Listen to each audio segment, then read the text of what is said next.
Some of you have been here, some of you this is your first night.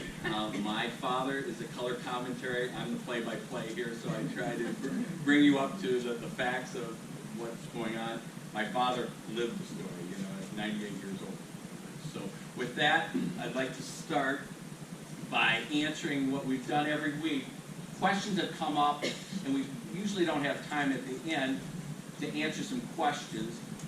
Next week, we'll try to answer questions at the end because it's the last one. But these questions came up, people wrote them or came up to us and talked to us afterwards.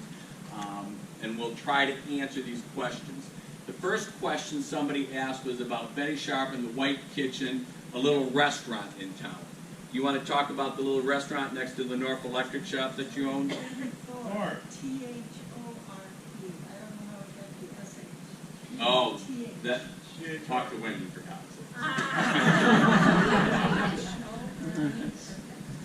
Say that again. The last name starts with a T, like Tom. T-H-O-R-P. Oh, our Betty Thorpe restaurant. Well, my dad will talk about the restaurant that he thinks you're talking about, which is right next to the Northville Electric shop, which they used to do some business with all the people in there. Why don't you talk about the restaurant? Okay, am I hooked up there? Can you hear Mr. Turnbull? Can you hear me? Yes. Okay, there's a man named Mr. Peterson, and he owned the building. Down at the racetrack, they taken some of the horse barns and moving them from the north side of the racetracks to the south side. Mr. Peterson went over and bought 2 of the horse barns and bought them up and put them right behind his building, right behind the restaurant there. We rented those buildings out for people to live in. So they went from the horses to people living there. That was behind kind of where Baby is today, in the back parking lot of that. Go ahead. We had the Northville Electric shop, and then right behind our store we had a barn that we kept our trucks in. And then right next door to the barn was the 2 horse barns converted into apartments. Mr. Peterson also had an apartment upstairs in this old rickety old building, and there's a man there who was a full-fledged Indian, and he used to get drunk every Saturday night, and he had some 3 or 4 children, and they had to call the police and go over there and quiet him down because his wife was afraid he'd stop on the children. But he was a big husky Indian, real nice fella. But every Saturday night, he'd get drunk. In front of the building was this restaurant, and there's about maybe 8 or 10 stools, and the woman who owned it, I don't know what her name was. I don't. It could be Betty Thorpe. Well, she didn't own it, but she and Ann McCarran, her friend, ran it for a while, in the 50s. Yeah. Yes, we got the answer there. So anyhow, Yeah. she had like coffee and hamburgers and hot dogs, and when I have a salesman friend of the Northville Electric shop, we go in next door and have a cup of coffee there. So that was the story of the restaurant. And, she was there for a good many years, and there's where the baby was. Then there's an alley, and the alley was big enough to drive a car through. And then this Mr. Peterson's building and his horse farms were right next door to the alley.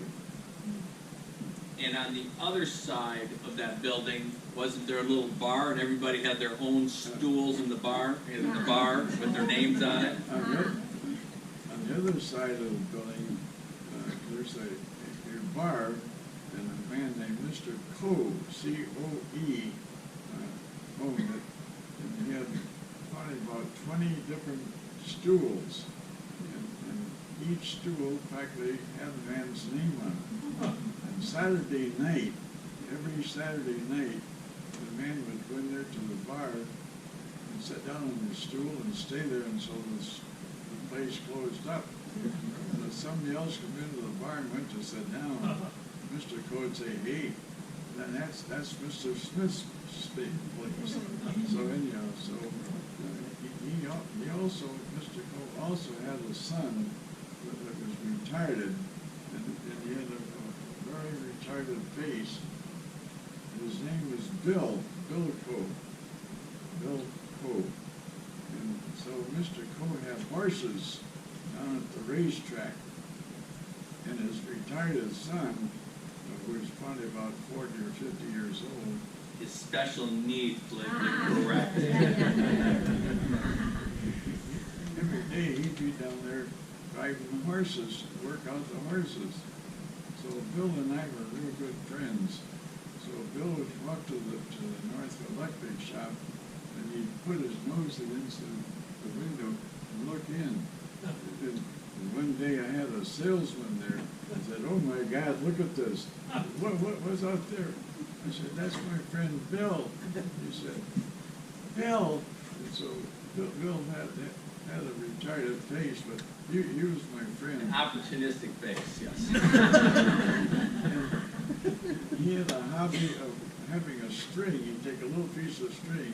Every time he'd find a string, and he'd wind it up, and so he ended up with a piece of ball about this big around. So one day I went out there and I said, "Hey, Bill," I said, going around the racetrack, I said, "How is your cow?" He said, "Hell, Bruce, I'm not going to talk to you anymore. That's not a cow, that's my horse."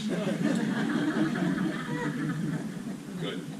Anything else on that? I guess that's enough of that. Yeah.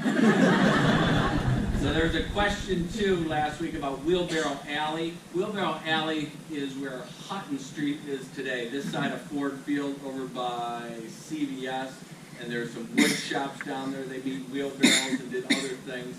And back in the 70s, somebody tried to start up another shop in that same area. But the wheelbarrows would go up and down. There are a couple alleys in town, one over in Cabbage Town. There's one in Bealtown, but they called that an alley, Wheelbarrow Alley, because the wheelbarrows would go up and down, and he would get some of his wood down at the sawmill where the Ford valve plant is, where the workout place is. I was trying to think what you know it as today, you know, right there where the wheels go down.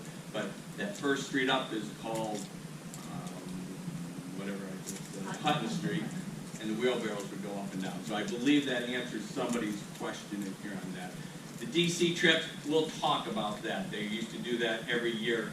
That was a senior trip, so we'll talk about that in the presentation.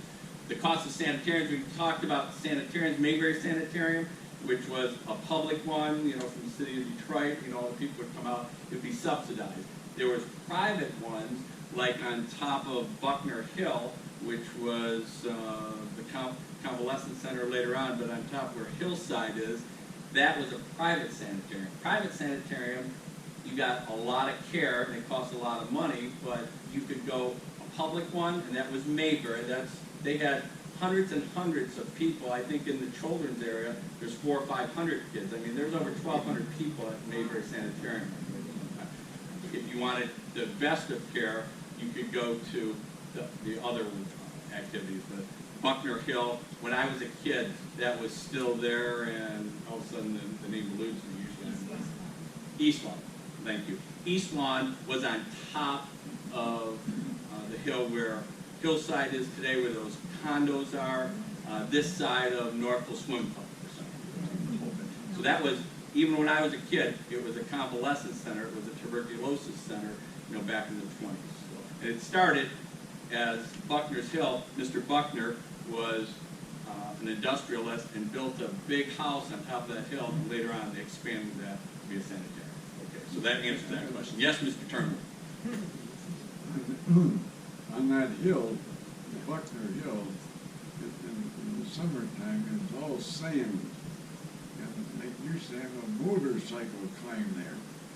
And they take the motorcycles and see who could get up the hill the highest.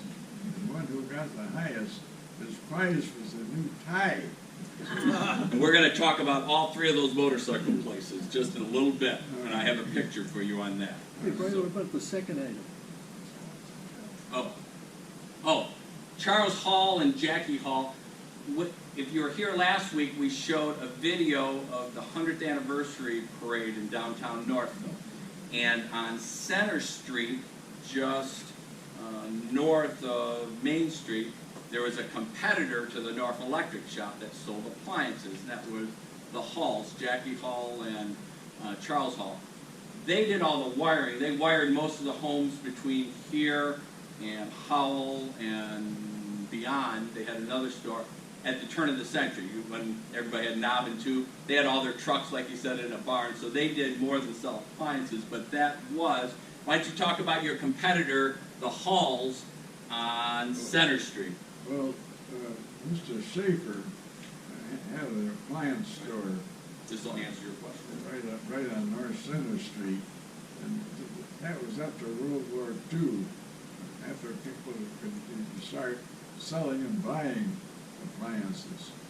After that time, we had a waiting list. Anybody who wanted to buy a refrigerator, anybody who wanted to buy a washing machine, anybody who wanted to buy a radio, we had a whole list. Everybody had lists, so as soon as they started making them, we'd start calling people. They'd come down and get the radio or get the refrigerator. But Schaefer was on North Center Street, and Hall was a serviceman. And I think he put in the service with John McGuire's dairy. So he wasn't too much competition for us. Schaefer was. Yeah. Schaefer sold the appliances. Hall was kind of the technician that installed. Did that answer your question? Yes. Good. Yep. We talked about where somebody said they went by. My father grew up on 222 Fairbrook right there. My mother grew up down on Dunlap and High Street. That's where the original Our Lady of Victory services were, and he'll talk about the priests that would come in and stay in the town, but that's where they would meet at least monthly. We talked about that. Downtown Northville, the streetcars, all dirt roads. We're going to go very quickly because we're getting to today's presentation soon. But Wall Lake, it was a booming place. Even when my parents were young and they were dancing in the 30s and early 40s, it was a dance hall. Benny Goodman would come in there. You know, all the big bands would come there. Even when I was a kid, there was an amusement park, or the remnants of an amusement park there. But it was the place, and we talked early on in the Indian days. It's called Wall Lake because there's literally a wall inside the water all the way around. They never quite figured out why, and they found ancient copper arrowheads and what have you. So it was, you know, many, many hundreds of years old. There's books around here that can tell you all about that, and Wendy could probably put you in the right direction on that. But we talked a little bit about that. We talked about Ambler's Pond, which was across from 222 Fairbrook Street.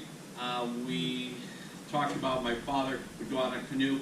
That was a big pond. Today, it's the road from Northville Downs up to Rogers. That wasn't a road. That was a pond right there. And Henry Ford helped build the dike all around it and put a dam in there. So from that standpoint, Lover's Lane, that's where people would go down and walk around the dike and the whole bit. Today, they straightened out 7 Mile, and it comes through there. There was a baseball diamond in there in the 50s and 60s, which is now overgrown, you can see.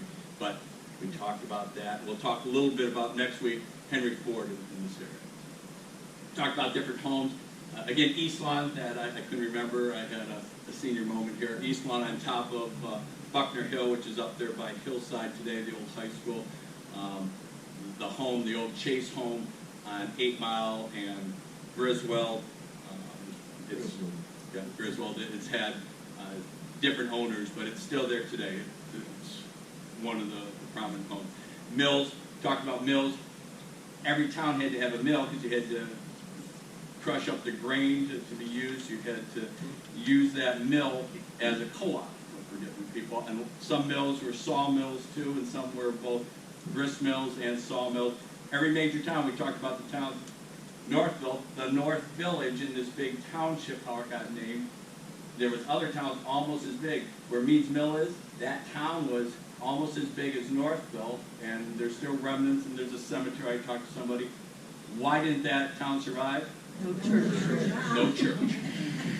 So that town, and then past it, Phoenix, and going over to Plymouth. There was towns all the way up and down the Rouge River. We talked about the Gold Cure home and the home the different lodge that they want to take down right now in town. That's where the people stayed for the Gold Cure. Gold Cure, my dad did the whole story about they would come from all over to take gold tablets in town to cure their alcoholism, drug abuse, what have you. They would take gold. And there's something to that, because I think University of Michigan and others have some studies with using gold in your body. You know, precious metals, you know, lithium, other things, but gold. That was a big deal in Northville. We showed you the flyer and what have you. Lover's Lane, we talked about it. We talked about in town, this was kind of the center for the Purple Gang. The Northville Golf Course was on 7 Mile and Newburgh. I know it's not Northville, but it was the Northville Golf Course. The Purple Gang was there. My dad knew the owners very well that bought it from the Purple Gang. We talked about in town, who came in town and broke into a store? Dillinger. See, you guys paid attention. So the Northville Electric shop used to be on Main Street on the other side of the center, and it's on the latest History of Northville book here someplace. That's where my father was born, and we showed that. They moved down to where Baby is, because that was a hardware store. Dillinger came into town, knocked the back door in, and stole all the guns and stole a lot of the stuff. They didn't have insurance. My grandfather had $1 or two, was able to buy that building, and thus that's where the Northville Electric store. That store was built in 1929, and in the early 30s is when Dillinger came in. Even when I was a kid, that back door, they just put a big piece of metal on there. It was the same door that Dillinger kicked in sometimes, so we talked a little bit about that. Last week, so you got 3 weeks right there, so I'm trying to get you through. Last week, my dad showed the video of the 100th anniversary of Northville, and this is his mother and his father's driving a Model TT pickup, flatbed, in the Northville 100th Centennial Parade. It's a great video clip. If you've never seen it, I'll send it to you sometime. And this was Stinson driving an airplane through the middle of the town. Eddie Stinson himself in there. He'll talk a little bit about more of that tonight. He went through where the ski jump hill going into the parkway. They set records there. That was the Wayne County Fair, largest fair in the state of Michigan other than the state fair. This was a fish hatchery area. There's a lot of buildings and 7 or 8 ponds. Even when I was a kid, there was ponds in different alleys where they raised fish. The train wreck, the great train wreck in Salem, which was actually in Northville, we talked about. Mayberry Sanitarium, we talked about last week. The plane crash that came right down here on Katy Street, about 3 up from Rogers Street back in the 50s, and my brothers all remembered it. They were playing baseball, and the jet plane, came straight down and into the ground. Rogers, condensed milk. He was the first one to do condensed milk in the country. He built a really big, this is down by the cider mill, where the railroad tracks is. Cider mill would be on this side. You know that river that goes through, now they have condos or what have you around there. Rogers built a really big house, it's still there today, called Shiro's on 9 Mile. You know, that was the Rogers house, built from condensed milk, and he had a little factory right at the end of 7 Mile in Rogers, and then once it really started booming, he moved it over by the railroad tracks so he could put all of his product right on the railroad. Talked about the cider mill. Individual, Mr. Carpenter, came back from the Civil War and put money together to start there. My father went to school with some of the Harmoners. We talked about the Opera House, which was quite a sight in downtown Northville. Before my time, taken down in the 50s. That's where they used to have the senior ceremonies and what have you, the graduations. It held 800, you could see 800 people in the old Opera House. That was on Main Center Street and Dunlap, the southeast corner. Okay, thank you. I'm getting old. The first hospital in Northville is now the Convalescent Center, right on Main Street. That's where my oldest brother was born. That's where everybody was born. Again, the Crow's Nest we talked about in the middle of town. One thing that my dad will talk about too, Silver Springs. This is one of the bottles where the well is today. That's an artesian well. That was premium water. I know we all like premium water. We talked, I think, one of the first weeks, Novi didn't have water, did they? So water is quite useful. They served this water on all the trains that came through, and they would say Silver Springs water from Northville. They made pop from it. My dad talked about that. We'll talk about Stinson, and we'll talk about Globe today, and the Methodist Church, and now we're to tonight. So you've got 3.5 weeks there. We'll answer any questions at the end. Let's talk tonight. We're going to talk about the 4 neighborhoods in town. Many of you know, many of you don't know, so I'll just pretend you don't know all of the neighborhoods. The first one in town is Bealtown. Bealtown is over by the racetrack area, over by the Northville Well, over by the Wagon Wheel, and the Chamber of Commerce, the little building right there. So that is Bealtown. Why don't you tell them about the old station, the Northville Station, and right before you do that, he talks about a lot of these remnants are still there. Yesterday, I went down by the Northville Station, which is on the opposite side of the track of where the well is, and there's a whole pile of bricks. My father said they came in and they just demolished it, and there's still wood remnants and cement, and all the bricks from this station, from the foundation, are there. So these were from that original building, and there's different foundations where it'll talk about maybe getting the mail. All yours for the rest of the night. Thank you. Down in Bealtown, talking about the depot, I graduated from Northville High School in 1937, and in our class we had 54 54 students in the high school. There's 3 of us left.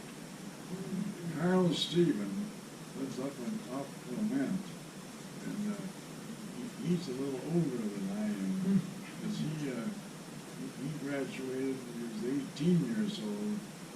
I graduated when I was 17 years old. And then there's another girl named Dorothy Niles. And Dorothy Niles, she lives up on Norwich Center. Then there's 3 of us left, a class of 1937. So I was talking to Carl recently. I said, I think we ought to have a reunion. The 3 of us. Anyhow, but down, getting back to the depot, we would work for 4 years selling soap and selling cider and selling everything, try to get enough money to go to Washington, D.C. The day that we would go to Washington, D.C., we would walk or have our parents take us down to the depot, and we'd get on the train in Northville and go to Detroit, get on another train in Detroit to go to Washington, and then come back from Washington after 3 days, like we said before, $37.50. So the whole thing, the hotel room, the train, and the whole thing. That's the whole package. The whole package. So Bealtown was more or less named for Mr. Beal. Mr. Beal, do you want to talk about the desk? And you might want to talk about Ida B. Cook.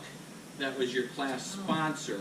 All the schools, there's names on them. He knew all the people, of course, on that. So why don't you say something about Mrs. Cook, your class sponsor?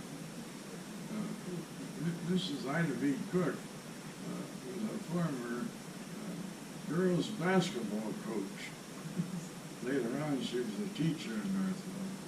We'll get back to that later on. But she wanted, I said, she was our sponsor for class, and they said, Mrs. Cook, why don't you come to Washington with us? And she said, oh my golly, Bruce, I would love to go, but I don't have $37.50.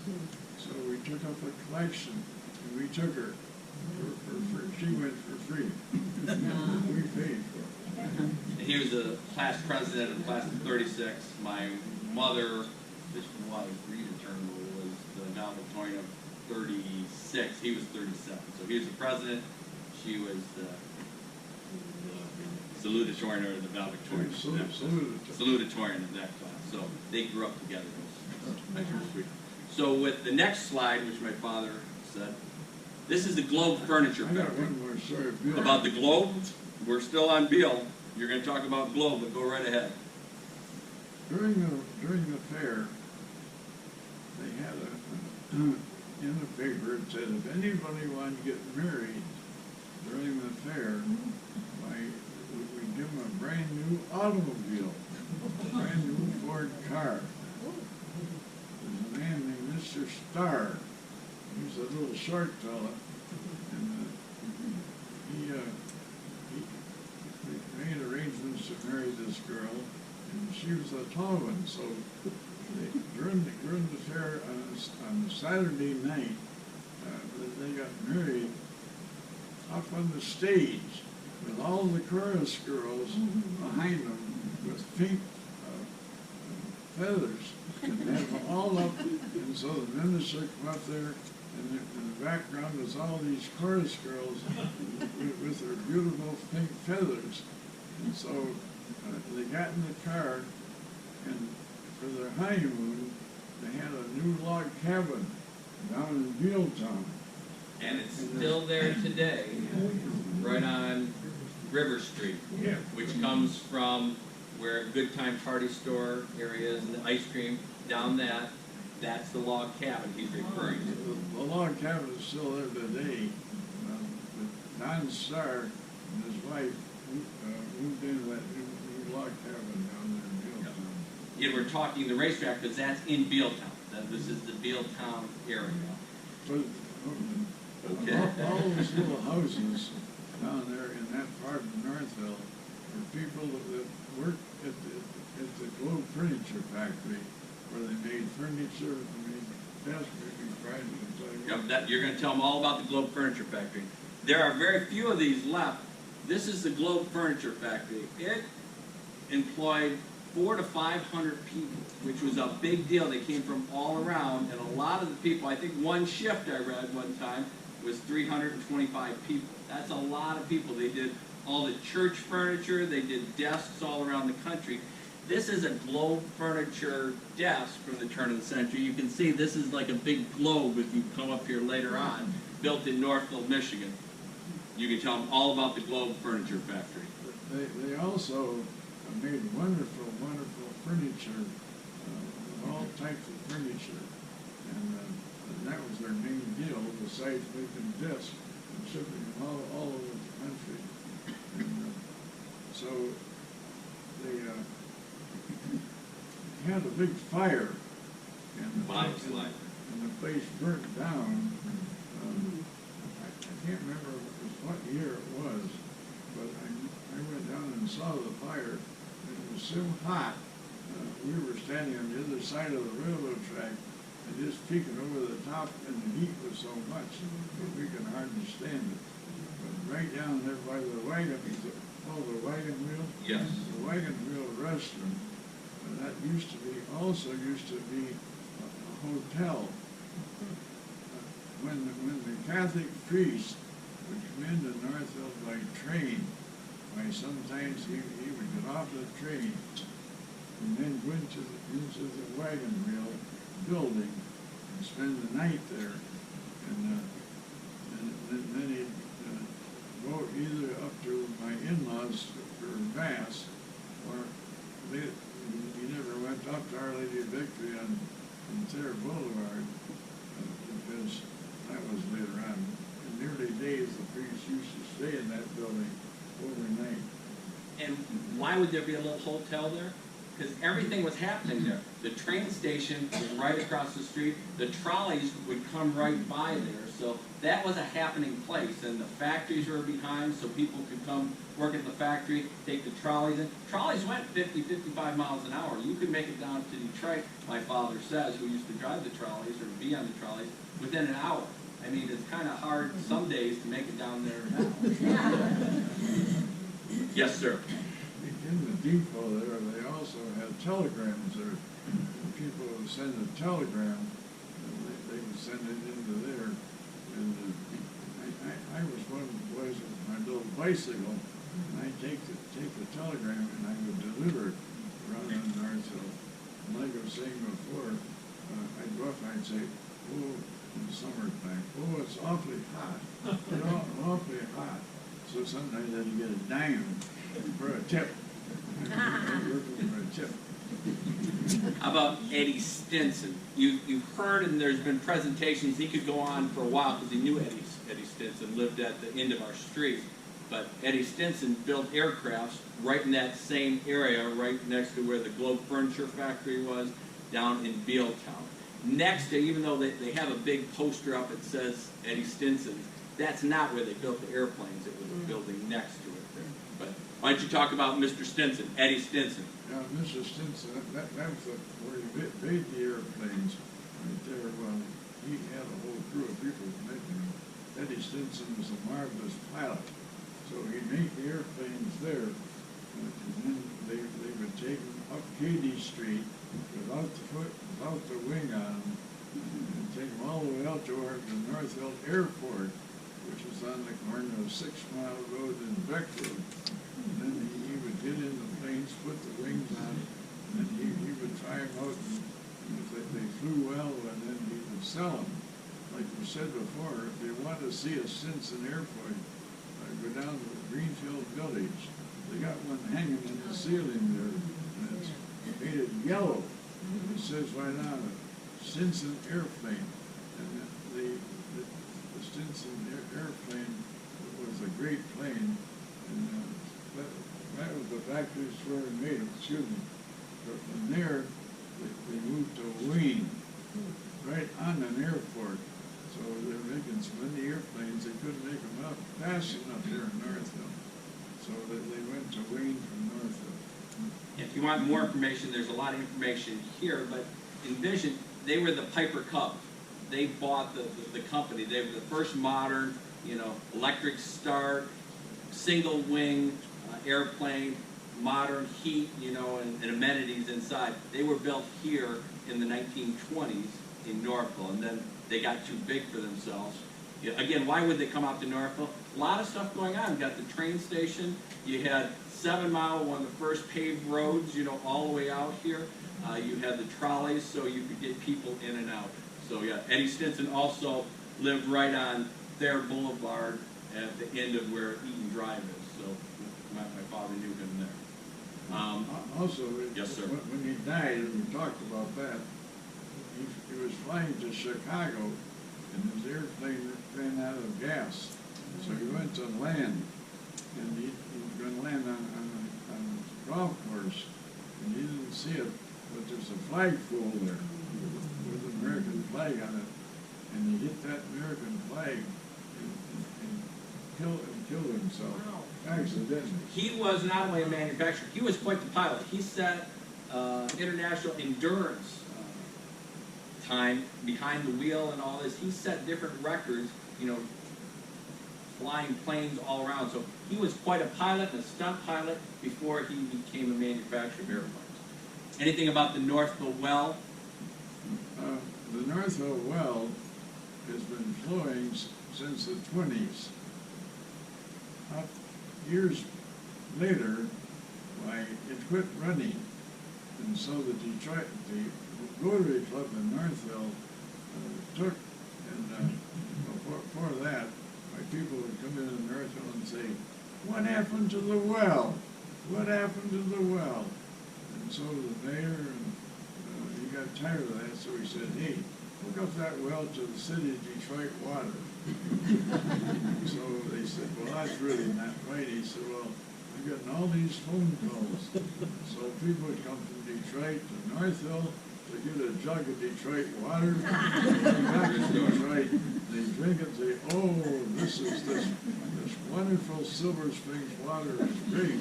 But anyhow, it was Detroit water, but that didn't last very long. The Rotary Club put in a well, went down about 60 feet and hit the same spring. And that's what's flowing today. Right now, it's the same Silver Springs water. That they used to serve, you know, on the... You know how important it is to have flour if you want to bake anything. What you make bread, you make biscuits, all the different things with the wheat. And so that's why all the mills were so popular. All from Northville to Plymouth to Phoenix to Waterford and finally to Northville. But this big mill was right there. And then all the other grains that have it to feed it to the animals, and the pigs and the horses and the chickens, and they would take all that back there. And of course, they'd make oatmeal out of the oats. They'd have oats for the horses. So, but the biggest thing was the wheat, because that's where that was so popular. So anyhow, there's a real busy spot. Northville ended on 8 Mile Road. That's as far as it went. And then finally, like we're saying, it expanded into Novi and for a half a mile all the way to Beck Road. I didn't know if you know this or not, but on the curve from John McGuire's Dairy coming down from Novi, and make that curve, right there on the curve, there are 2 real big wells owned by the city of Northville. On the top of the hill, up by the water tower, there's 2 more big wells, huge big wells. And so, in case we had a little situation like Flint, and say, hey, that water from Detroit is tainted, we can't have it. There's no reason we couldn't shut it off and start up these 4 wells and pump that wells at Northville water up into the tower. And Northville could still have water, good, fresh, clean water. That they'd have to make some arrangements not to have sprinkling on your lawn and so forth. But Northville could be backed up. And if they already have the wells, because they used those wells for a few years, quite a few years, before they hooked up to the Detroit City water. At that time, the water was so hard, everybody had to have water softeners in Northville. Once we hooked up to the city Detroit water, we turned our wells off and used the city water, and we didn't have to have water softeners. Good. We have 2 more areas in Northville to go in about 15 minutes. Would you like to say a little bit more about that? Which is that? Would you like to say anything more? You're about ready to say something. Oh yeah. I knew it. No problem there. Yeah. Before you do that, why don't you take a sip? Where the mill race is today, that mill pond, it was referred to by my father, the old mill, the Northville Mills, the Yerke Mill, the valve plant, where Northville valve plant is. That was Henry Ford's first plant, one of these village plants. We'll talk about that next week. But that was a river, and that was dammed up to be a mill pond. Why? To put all the rolling logs in there that come down to the sawmill. And what's it? The mill race, what is that?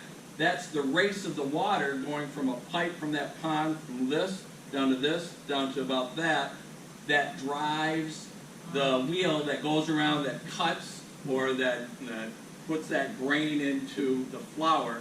That's why it's called the mill race. It's the race of the water. And there was another big one out by Mead's Mill. They said that was one of the best races of water, and built structurally sound by the Mead brothers, who Mead's Mill out there, because that water was backed up to 6 miles. So that gives you a perspective why that's there and why the mill race village is there. That's where the actual mill was that did the grain, that did the sawmill, that Henry Ford built the factory and built all the valves for all the cars that they had. We'll talk about that more next week. Yes? I just thought of another story. I know you did. Back in about, in the earlier days, there's an old farmer who lived out here on 9 Mile Road. And he said to his wife, "Honey, I don't feel good. I should not be milking the cows." All the dairies in Northville would take and buy their milk, usually from all the farmers right around Northville. There's a dairy up on North Center Street called The Morse. Lloyd Morse Dairy. You see it right up here. And one of the buildings in the mill race, the Weaver's house, used to have the workers from that dairy, that was their boarding house. So I'm told, before my time, but that used to house the workers from the Morse Dairy, I understand. Your story. So his wife said, "Well, honey, if you're not feeling well, you shouldn't be milking the cows." But he said, "Cows have to be milked night and morning." So he'd been milking the cows. He didn't know it, but he had typhoid fever. In those days, we were talking about the pasteurizing. They didn't pasteurize the milk, and they didn't homogenize the milk. And so he took the milk into Northville, to Mr. Morris's dairy, and Mr. Morris took bottles like this and delivered it all around Northville. He took it to our house on 222 Fairbrook. The typhoid fever was so bad, 4 people died in Northville from drinking the typhoid fever milk. Mr. Morris didn't know it naturally, and so my father was one of the ones that drank the milk. There's a doctor in Northville named Dr. Handorf. I don't know if anybody knows Dr. Handorf or not. Dr. Handorf lived up on Wing Court, which is right behind where we used to live. He was a German doctor, and he came in from Germany. And not only was he a medical doctor, a wonderful medical doctor, but he was a wonderful pianist. And at night, in the summertime, he would play classical music on his baby grand piano. And we'd all sit in our house and listen to the baby grand piano. He was also a great person on electronics. He would be talking to Germany direct, right from his house. And in World War II, they arrested him. They thought he was a spy because he was talking to his family in Germany. But they cleared that up. He was not a spy. So Dr. Handorf came down to our house, and he checked my father. His temperature was 103. It went up to 104. If it gets much over 104, you're gone. He said to my mother, "Fill up the bathtub full of water, cold water." He got on the telephone, and he called the Northville Police Department. And he said, "Go up to Ely's, send up 2 husky policemen, and stop at Ely's Coal and Ice on North Center Street." Which they're excavating right now to put more condos or something in it, which has been there since I was a kid, since he was a kid. They did all the fuel and all the ice, and they used to cut the ice out on that mill pond, with saws and put it in sawdust. So he'd say, "Get 4 bags of ice, 20 or 25-pound bags of ice, and get down here on 222 Fairbrook. as fast as you can. So they came down there, and by that time, my father's temperature was past 104. So he said to these policemen, go in and take Mr. Turnbull and pick him up and put him in the bathtub. And then he said, take 2 of those bags of ice and put it right in the type of ice cold water. And so they waited a little bit, and the temperature was still ticking up a little bit. So just before my father died, he said, take those other 2 bags of ice and put it in the water. They did. And all of a sudden the temperature started coming down. And my father lived. Otherwise he would have died. So that's the milk story. Anything else on Harmoners cider mill? No, we've already talked about that, don't you think? Well, you know, the cider mill, like you said, they got the money from the war. Right.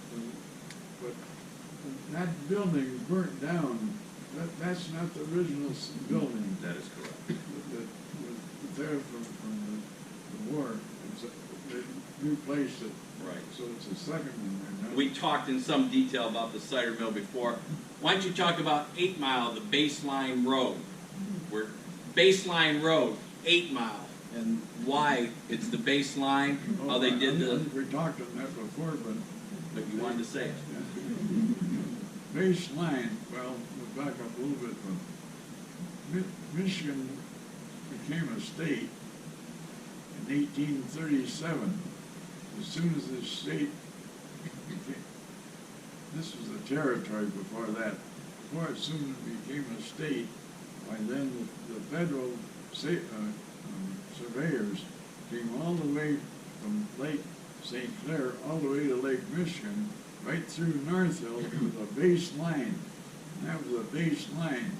And on the base line, they laid out all the townships, north and south, all the townships from Northville to Toledo, and all the way from Northville to the bridge. They're all named after base line, right through Northville, which was very, very popular. And they couldn't go right straight through Northville, so they had to go up and over the hill. So that's why then they picked up 8 Mile Road again out here. But the line goes right straight through, goes right through to the school, right behind the hillside school. But it goes all the way to Lake Michigan. And that monument is there today down at 8 Mile and Center Street, the baseline road. And on top, we talked about East Lawn. We're in that kind of section of town, and we talked about my father used to toboggan and ski and do his sledding all the way from that hill, and they would end up all the way down at the racetrack because it's such a steep hill going down there. So we talked about that. Let's talk about Orchard Heights. Let me just start something on Orchard Heights. I'll start it and then you finish it. So Orchard Heights is, where are we? The section over here between Rogers Street and Clement, 7 Mile and Main Street. It's called Orchard Heights because it was all orchards out there. And we talked last week, there was maple trees in the back and they used to tap those. But Mr. Eaton had the old farmhouse on Rogers Street. You can still see it today. It's where Ruth Ann Casterline, Roxanne Casterline lived, Dr. Atchison before that.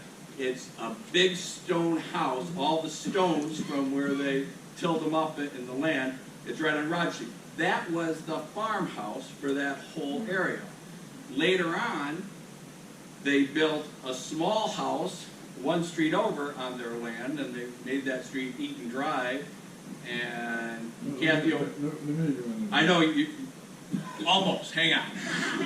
Kathy O'Brien is here today. Wave to everybody, Kathy O'Brien. She lives in the second house in the area, and then the third one, that son was living with his grandmother that he'll tell you all about now. Built the house next door, the old Eaton house, 100 years ago, and he's the second owner of the Eaton house today. He lives downtown in that. So that is Orchard Heights. Imagine It had all different fruit trees, pears and apples and crab apples and cherry trees. My father had one of the original trees in his backyard up until this last storm, and it finally cracked it over. You know, there was 4 pieces down to 1. So all yours about Orchard Heights. Mr. Eaton Sr. Came to Northville and moved into the old Castellane. What was it? The Castellane house, which was just sold recently for A little bit. quite a bit. But anyhow, Mr. Eaton had a son, and he sent him to the University of Wisconsin to learn how to run an orchard. So I guess that Wisconsin's got a football team too. We're going to plan something. Anyhow, so Mr. Eaton went to college and graduated from the University of Wisconsin, came back, and he worked with his father on all this orchard. Well, it was a lot of work, and so they said, hey, I think we'll change the farm and we'll sell the land in the 5-acre sections. I was talking to Mr. Eaton's daughter, who lives in Texas, and she's about my age. And I said, did your father make a lot of money selling the apples and all the fruit? And she said, no, but he did real well on selling the land in 5-acre sections. So there's all sections, but all those streets up there had names on them. One street, the street I lived on is called Eaton Drive, from Mr. Eaton. And back about Mr. Eaton, when his son wanted to get married, why, there was a cow barn up behind his house.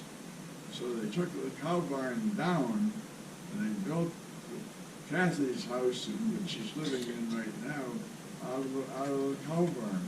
It's a beautiful home now, but that's where Mr. and Mrs. Eaton moved into on their honeymoon. And then as Mrs. Eaton Sr. got older, she moved into that house, Kathy's house, that's just in south of me, and then they built the house that I live in. That was back in 1922. They built my house. And so then Mrs. Eaton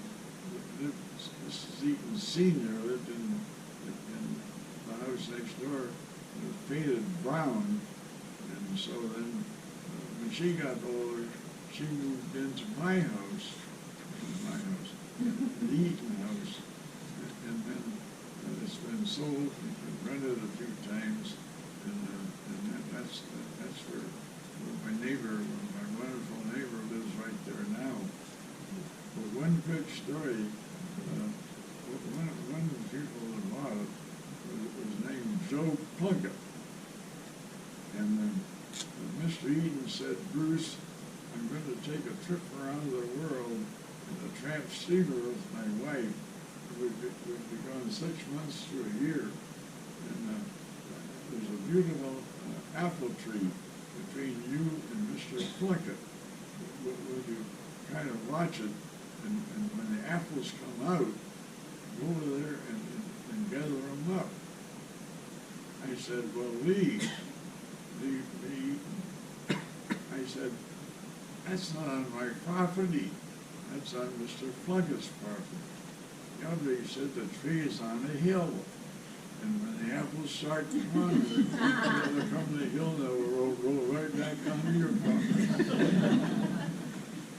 And I said, oh, you're kidding. And sure enough, that's exactly what happened. All the apples rolled down into my yard. So Mr. Plunkett and I were real good friends. So Mr. Eaton said to Mr. Plunkett, the house has always been painted brown. It's always been my nice little brown house. The first thing Mr. Plunkett did was paint it green. He got back in. I guess we touched all the spots? I think we did. We have one more section of town to go. Hang on. So the historic district. In that subdivision, all the streets are related to, it's the Orchard Heights. Orchard Drive is in the back. Grandview is on top of, you look down and it's Joe Denton Park from 7 Mile, so it's the Grandview. Spring Drive, there's a spring and a pond at the end of that. So all those streets were named for reasons. Let me a couple more things. On Grandview just runs right into Eaton Drive. And years and years, used to stand in the middle of the street and look to the west, and there's a grand view, because there's a pond over there, a beautiful lake. In fact, the pond is still there. But the trouble was, a man built a house right on the end of the street, and you couldn't see the pond anymore. But that's where they named the Grand View. There's no Grand View anymore, you can't see it. On Spring Drive, right at the end of Eaton Drive, there's a big, it's almost like a swimming pool. It covered that whole park there. It was all cement in. And the Northville Place, there's two more wells right there. There were. They got them covered up now. But they used to take and pump the water from there into this big swimming pool, which would be, I'd say, be almost an acre of land, and have it about 4 foot deep. And before Northville had city water, or had water, so if they had a fire up there, the fire department would go down and put the hose into the pond and put out the fire. Good story. One of the last things in Orchard Heights, why don't you tell them about your good friend Con Langfield? So before you do that, Con Langfield was one of the first millionaires in town. His home and business is still there today. He was a mayor of Northville, and somebody around here supported the band. End of Roger Street and 7 Mile. Roger Street and 7 Mile, where that blinker is, that house was Con Langfield's. Behind that is still a factory that they do all the flavoring. And my father will talk about Con Langfield. What would you like? Oh, and in fact, somebody just brought in, ironically tonight, a neighbor. This is flavoring, fruit flavor raspberry from the Northville Laboratories, from Con Langfield. So that was from Con. And my dad has different cups. He had a big old boat. My father would go out there. Con Langfield. Con Langfield, his father was there before him. He was the son. Con was the son. And so they made some wonderful vanilla. And so he wanted to get some more business. So he had a little boat. So the little boat had a captain and 2 people working on the boat, which is a pretty good sized boat. The size of your yacht, it depends on how many people you have to go working on it. But he had his yacht tied up down here to the Detroit Yacht Club. And then he would fly down to Florida every year, and then he'd have somebody take his boat, his big, beautiful yacht, and take it down the inland water all the way to Florida. And so then he'd use it there in Florida. But he wanted some more business. So when he was down there in Florida, he invited all the dairymen in Florida and Georgia and all that area to come aboard his yacht. And so they got them all in the yacht, and they got them all drinking. and they all signed the contract to buy Confield's vanilla for the vanilla ice cream. So that's where one place that he made his $1 million, because all those dairies, all those southern dairies, I guess they still have it. Confield's, Langfield's dairy for making their ice cream.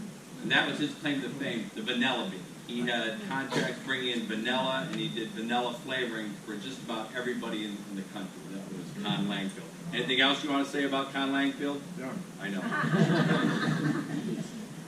During World War II, he was a member of Meadowbrook Golf Course, and of course, they didn't have any money to keep up Meadowbrook Golf Course, so he was going up and down 8 Mile Road to try to get people to join Meadowbrook Golf Course for $100.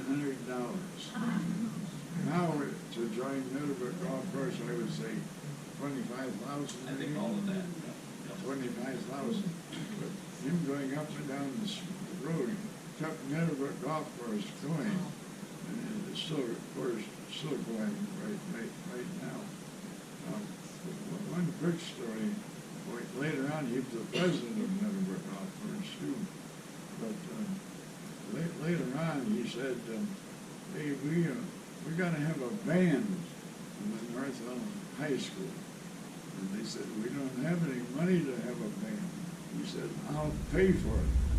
So he paid for a man in Detroit to come out and have a band in Northville High School. And so the director of the band was named Mr. Head, H-E-A-D. So he started out with 10 kids, and they finally worked up to a band, and for years and years afterwards, he would buy all the uniforms for the Northville High School band. And then after they had the parade every year for the decoration parade, he'd give them free ice cream right there from Langfield's. John McGuire would finish ice cream, and Con Langfield would pay for it. One more quick story about Langfield. Very quick. Well, he was a real, Mrs. Langfield was a real good friend of my wife's, and we'd go to Meadowbrook Golf Course and have dinner out there lots of times. Anyhow, he said to the chief of police, "I don't like the cars going by my house so fast. Put up a stop street on the corner of Rogers Street." So the policeman said, "Okay." So the next day they had a stop street there. It's a stop street now. It's been on there for 14 years. My wife said to me, "No," she said, "down on Eaton Drive, they should have it one way to the south and one way to the north." There's a park in the middle called Joe Denton. Yeah, it's a circle of where there's fun. I said, "That's a good idea." I said, "I'll call the city hall and tell them that." Well, the way you do it, you have a meeting at the city hall and have the people all come and see if they like it or not. And if they don't like it, why, just vote it on and all this. Geez, the next day they had signs up. I'm just like Mr. Langfield. They had signs up. Down, up. Right away, the people got on the telephone and called up poor Rita and said, "Who do you think you are?" She said, what do you mean?" She said, "Well, they put up a sign." And we asked them, "How come they put up the sign?" They said, "Well, Mrs. Turnbull said we should have a sign up there." About 3 days later, the signs came down. No, it got switched. So it's down now. Good. The last little piece about Orchard Heights, that was the original brick area where Rural Hill Cemetery is, where you go in that flat area. They used to make bricks, and this is one of them in there because it's very clayish. So there's a lot of clay in there, and the horse would go around and get that clay out, and they would put the bricks in the molds and dry them out there in the sun. So as you go into Rural Hill, we saw the Con Langfield's industry where he did vanilla beans to the right. That big open area to the left, this side of that pond in the old days, that's where they laid out the bricks, that's where they made the bricks. So we have bricks at home from that. This is right on top of that hill, it's solid clay, and that's the clay in the brick. Yeah. I remember as a boy going down there and watching this old horse. This horse was hooked up, and he would go round and round and round and round. And they would take that clay and throw it in a big tub. big wooden tub, and then a horse would go around there and it was stirring up the clay. And once they got the clay all worked up, by then they would lay out the bricks in the sun and let the bricks, the clay dry, and then they would make it into bricks. Did you get those bricks at our house? Yes, I did. We got some of those bricks at our house. This is the bricks. Briefly, talk about the motorcycle hills and the activities, the early motorcycles in Northville. North of the hills here. Remember, the highest point in Wayne County. Like we said before, the first hill was there by Buckner Hill, and that was all sand. Going up the hillside, the back way of Hill Street. They had these little racing motorcycles, and they'd come out there and they would try to go up that hill. And of course, they'd go as far as they could, and then they'd start falling back, and they would fall down, and so would the motorcycle. And so the prize was a tie. And then the next motorcycle place was over on Randolph Street, just before you get to the creek on Randolph Street.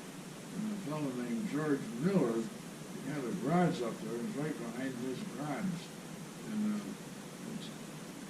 so I would go to the Baptist church, and so I sat there and I'd hear these motorcycles vroom, vroom, vroom. I was thinking more about the motorcycles than I were what the priest and the minister was talking about. But as soon as the church was over, I'd say to my dad, "Hey, let's go up and watch the motorcycles." He'd say, "Okay." So we'd go up to Randolph Street. Randolph, close to 8 Mile. They built some houses back in that area, and there's a big hill in the back.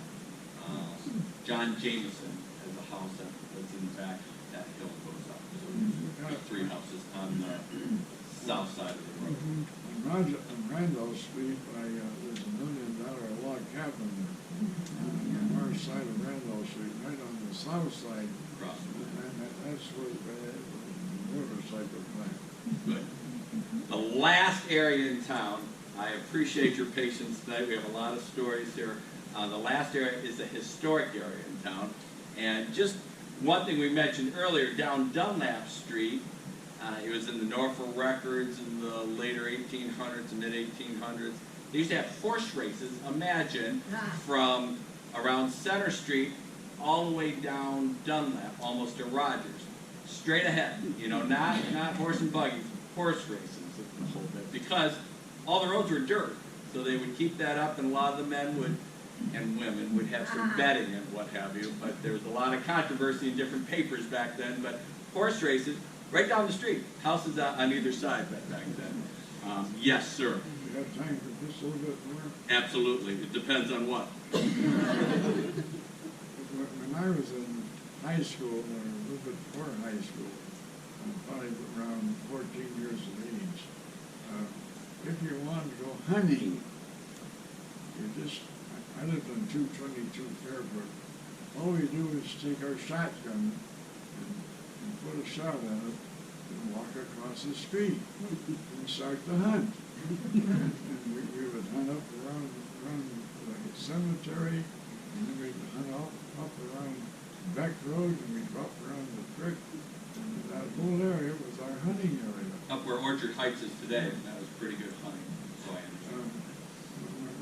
My buddy had a beautiful collie dog, and the collie dog was the hunter dog. I had a bulldog, a long-legged bulldog. So we would go hunting with my bulldog and his collie dog. And we'd start right out there. And my long-legged bulldog, he would go and go and go and go. And if we shot a rabbit, he'd go and grab the rabbit and he'd shake it like he caught it. And if we shot a pheasant, he'd do it again, grab the pheasant and he would shake the pheasant. And he would just go and go and go and go. it was all pooped out, and then he'd just lay down. With his front feet out and his back feet out. And I'd say, come on, Tippy. Tippy just looked at me. He couldn't go any farther. So I'd go over there and I'd take him by the hind legs. I'd put him over my shoulder. So I know one day I was coming back, Tippy over my shoulder, my bag of pheasants in the back, and my shotgun in my hand. And this fellow stopped me and said, oh my God, you shot your bulldog. And I said, no, I didn't shoot my bulldog, but my bulldog's all pooped out. He can't walk any farther. So she just sent Tippy and looked around at him. So anyhow. Good story. Oh, well, Mr. Mark. On our trapping, we used to trap muskrats up and down the creek. And I also had a trap line over in Edenderry. Edenderry at that time was a swampy area in Edenderry. Of course, Edenderry wasn't there at that time. So we used to trap the muskrats and take them over to my friend's house and process them. And then we'd put them on a shingle, and then we would dry the skins, and then we would sell them for 75 cents a piece to a man over in Salem. And 75 cents was a lot of money. And my neighbor across the street, his name was John Springer. There was a very, very poor family because during those years, they didn't have any federal money coming in to help them. If you were poor, you were just poor. And there's nothing much you could do about it. So John Springer and his family of 5 people more or less lived on the rabbits and the pheasants that we shot. And also he raised rabbits. And then later on, his daughter, his sister, worked at the Northville Library. And then at the Northville Library, one day she didn't show up at the library, and she lived over here, just off Dunlap Street, and there's a real bad snowstorm, and the house next door to us, they had a gas leak, and a lot of snow, and the gas leak went underneath the snow into her house, and killed her. And he found his sister dead later in there.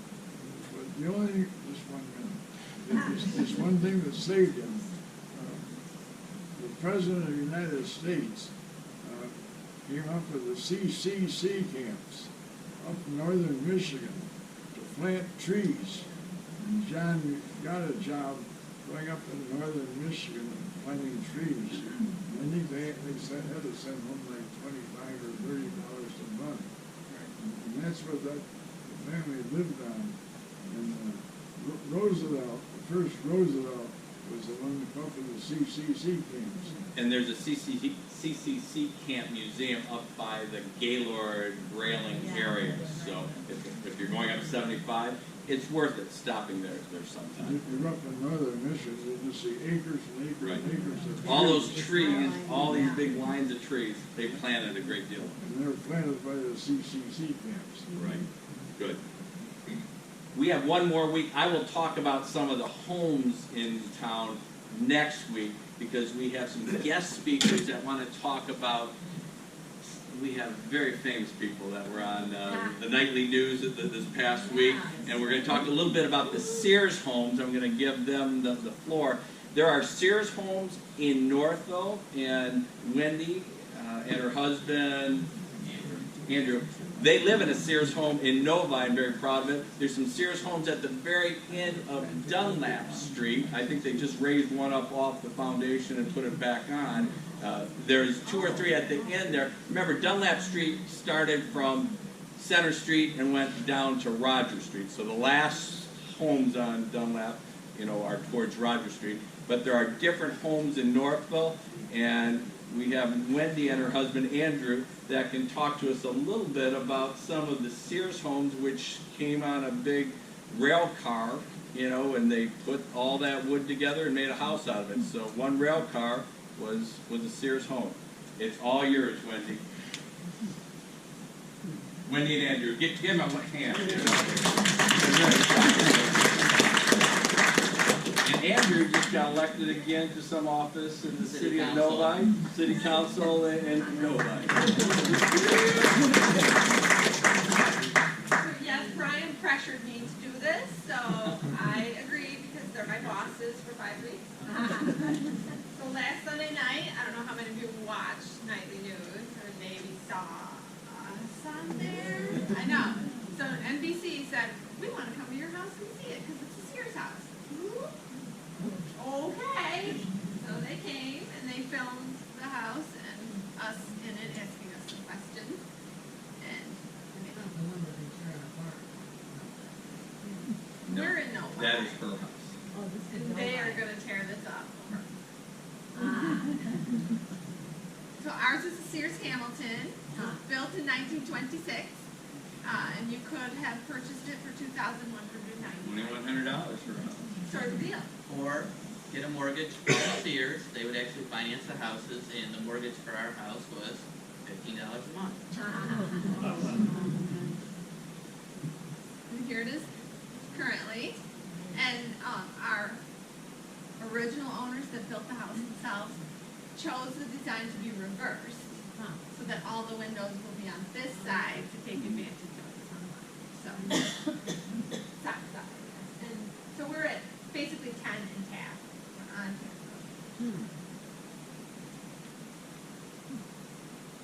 And then we took the opportunity to introduce the NBC people to a couple here in Northville who had just purchased a Sears house. And the Taylors were kind enough to invite the film crew in and talk about their house. And theirs is a Sears Windsor. Where is that located? It's on Carpenter, just south of 8 Mile. It's 2 houses south of 8 Mile on the west side of Carpenter. This sold recently.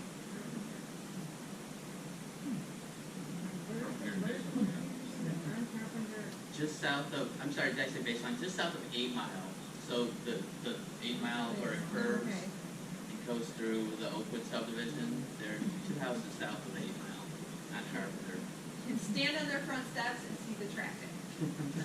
They're close. Said it just sold, like literally just sold. They're new owners. They bought it, I think, about 6 months ago. It had been Mr. and Mrs. Sewell had lived there for 25 years, and then there was an owner in between them and the current owners who had owned it for like a year or two. So you can still see the episode online if you want to. Okay. So you'll see us in our house, and then you'll see us visiting the Taylors. And so they don't mention Northville by name, but the house that they're showing when you're visiting the Taylors is a Sears house in Northville. And Andrew and I don't only love Sears houses, we love all kit catalog houses. I don't know if you know there are other companies that did kit houses besides Sears. But Aladdin was a company out of Bay City who actually started the whole kit house phenomenon. And Sears stole the idea from that because it was so successful. And the Aladdin sales records live at Central Michigan University and the Clark Historical Library. So you can go there and see what those people actually ordered back in the 1900s. And we went one day to page through all these records, and I was looking for Northville Novi, and we found a Northville record. It went to A.C. Baldwin. You know who he was? He was an elected official. He's so prominent here in Northville, and he bought a kit house. And it will tell you in these records which railroad station it was delivered to and who the buyer was. So from there you can sort of figure out where maybe it still exists today. And so we did that, and we came back here, and I looked at the digitized Northville records because that's my chalkboard. And it mentioned here the new Baldwin house on South Wing. So there's the picture from the catalog. We bought the Georgia #2. For $1,500. He upgraded and put in a medicine cabinet. $4.89. And so one day on my lunch hour, I decided to just walk Wing Street. It's right here.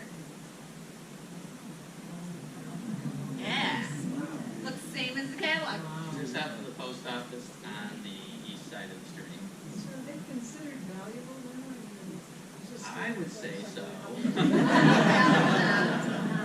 It really depends on the communities. There are, we are in contact with Kit House researchers all over the country in places like Washington, D.C.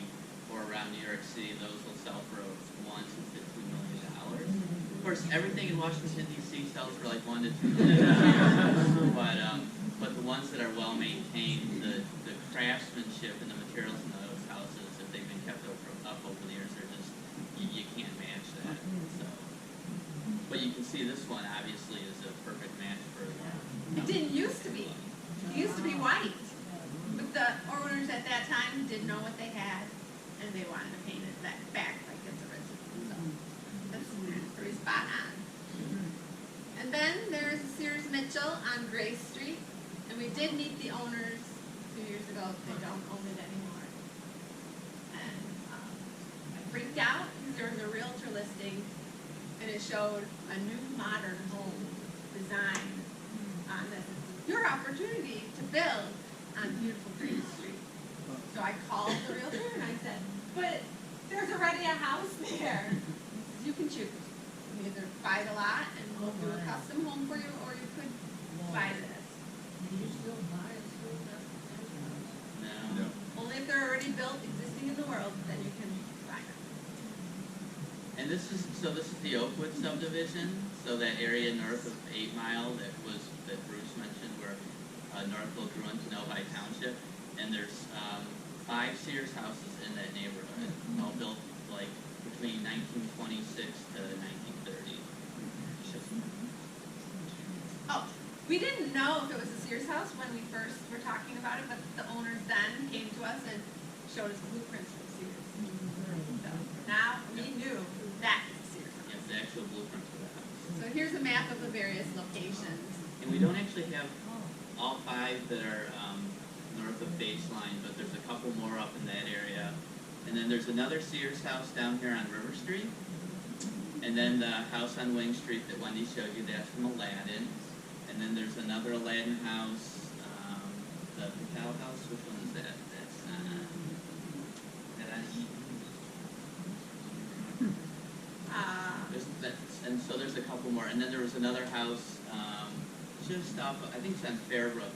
That was from Lewis, which is another kit house company out of Bay City. So there's at least 10, 12, 15. We don't know all of them, but we're still researching. So at the end of the Taylor Street, that couple that was on TV with us, the Bologna is right down the street. You stand down there and look right down at the end of the street. We've never met those neighbors. And I said, maybe you should say, oh, maybe you saw us on TV. We have a Sears house too. And you could become quick friends. And that's one of the most popular models that Sears sold. One more short research. Sure. Thank you for indulging. Thank you very much. I have to do this. I thought this would be interesting that you're just on TV this past weekend and did a great job. Do you have one last story for the crowd? Maybe Mr. Hammerman? In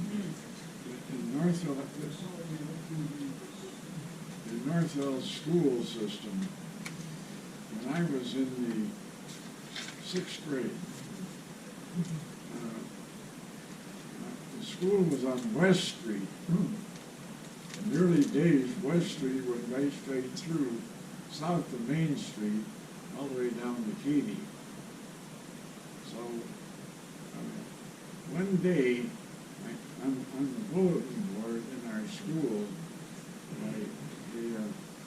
they had a sign up there that we're going to have a meeting with the teachers and Mr. Ammerman. They're going to have a meeting.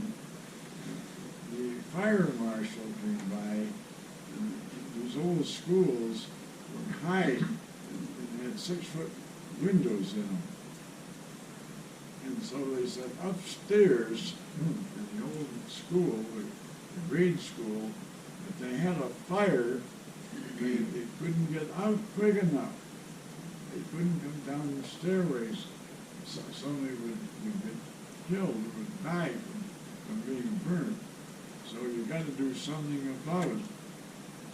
So Mr. Ammerman went out we got a hold of a company, and they made a tube. It was about 24 inches, when it was big enough it could sit inside of it. And they had this big tube slide from the second floor all the way down to the ground. So in case of a fire, you could jump in this tube that was made out of aluminum and screw all the way down to the ground. And so the kids could have got out of there in a hurry. Us kids, we had a lot of fun on that on the recess. That'd be Bruce. Once I got into there, we would bring some of our wax bread that our mothers made some peanut butter sandwiches out of. And we would eat the peanut butter sandwiches, and then we would get in this big old tube, and we'd have our tennis shoes on, and we'd go back, we'd work our little butts all the way to the top of the tube. And then we would take the paper, and we'd get on the paper there, the wax paper, and down we would come. So that was a great slide. So this one day, I had on the bulletin board, Wednesday at 3 o'clock, we will have a showing of the teachers coming down this slide to demonstrate to the kids how to operate it and how to get out of there. So 5 of my buddies, we said, hey, boy, this is going to be something. Watch a school teacher come down this slide. So we had 3 days. So we doubled our effort up and down and so we got this slide real good. So then came Wednesday, right after school, I said to my 5 buddies, I said, stay around after school. I said, because when this teacher comes down, she's going to be coming so fast, we're going to have to catch her. And we thought, oh boy, what a thrill. This teacher coming down there and her dress flying up there. So I said to my 5 buddies, there were 6 of us, I said, hey, get ready. Because when he comes down that slide, he's going to come down like a rocket. And sure enough, they got ready. They said, well, this is the way to get into the window. This is the way to get in the slide. And boom! The 6 of us were about 3 feet from the end of the slide, and he come flying in the air. Good thing we were there to catch him. We caught him and put him down on his feet. And he said, I don't know who did this, but he said, there's a red-headed kid here. I had red hair. There's a red-headed kid. I think he knows something about this. So then they had to get a hold of the janitor and take all our work away from him. Anyhow, that's the end of the story. We saved Mr. Harmoners.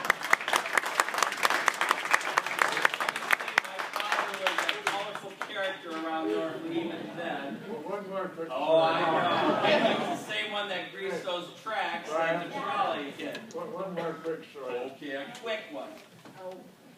When I was in the 7th grade, we had a teacher named Mrs. Van Vliet, and she was a music teacher.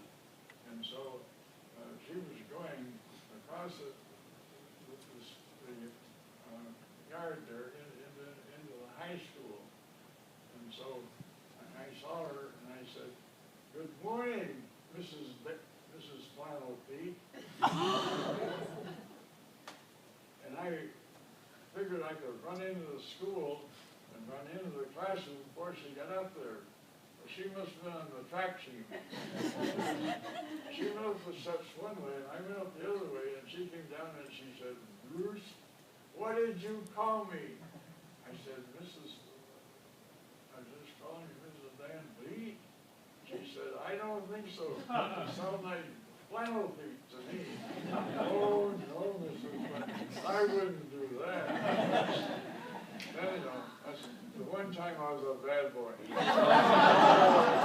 Thank you very much for sharing your time. With the next